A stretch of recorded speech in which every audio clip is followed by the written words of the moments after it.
Welcome to my Sunday morning edition. 4 hectic night ഡ്യൂട്ടിക്ക് ശേഷമുള്ള എൻ്റെ മോർണിംഗ്. പിന്നെ മിസ്റ്റർ കെട്ടിയോനെ കാത്തിരിപ്പും.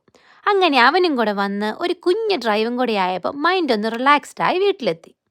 പിന്നെ 4 ദിവസമായി ലുക്ക് ഫോർവേഡ് ചെയ്തിരുന്ന എൻ്റെ കുക്കിംഗ് ടൈം. ഓവർ എക്സൈറ്റ്മെൻറ്റ് കാരണം ഒരു കുക്കിംഗ് ക്ലിപ്പ് പോലും എടുത്തില്ല. എന്നാൽ പിന്നെ കഴിക്കുമ്പോൾ എടുക്കാമെന്നോർത്തു. ഇതേ ഒന്നിച്ച് ഒരു പാത്രത്തിൽ നിന്ന് കഴിക്കുന്നത് പാത്രം കഴുകാനുള്ള മടിയായിട്ടല്ല, പക്ഷേ ഇടയ്ക്കിടയ്ക്കൊക്കെ അങ്ങനെ കഴിക്കണമെന്നാണല്ലോ. പിന്നെ കുക്കിംഗ് അതെൻ്റെ കപ്പ് ഓഫ് ടീ ഒന്നും അല്ല. പക്ഷെ ചോറ് കഴിക്കുമ്പോൾ ഫുൾ സന്തോഷം വരണം, മിനിമം 4 കറിയേലും വേണം. അപ്പോൾ പിന്നെ നമ്മൾ സ്വന്തമായിട്ട് ഉണ്ടാക്കണമല്ലോ. ഇന്നാണേ അവന് ഡ്യൂട്ടിയുണ്ട്. So as per the house rule അവനാണ് റെസ്റ്റിന് പ്രയോറിറ്റി.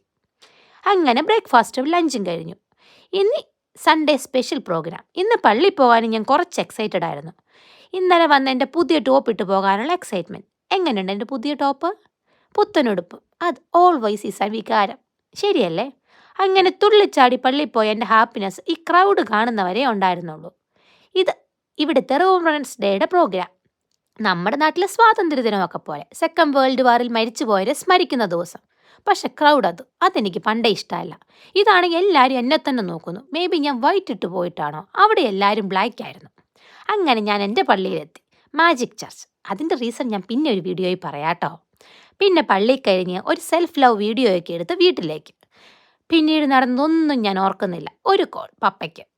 ഞാൻ ബേസിക്കലി ഒരു അമ്മക്കുട്ടിയാണ്, എന്നാലും നമ്മൾ പെമ്പിള്ളേർക്ക് അപ്പന്മാരൊരു വികാരമല്ലേ.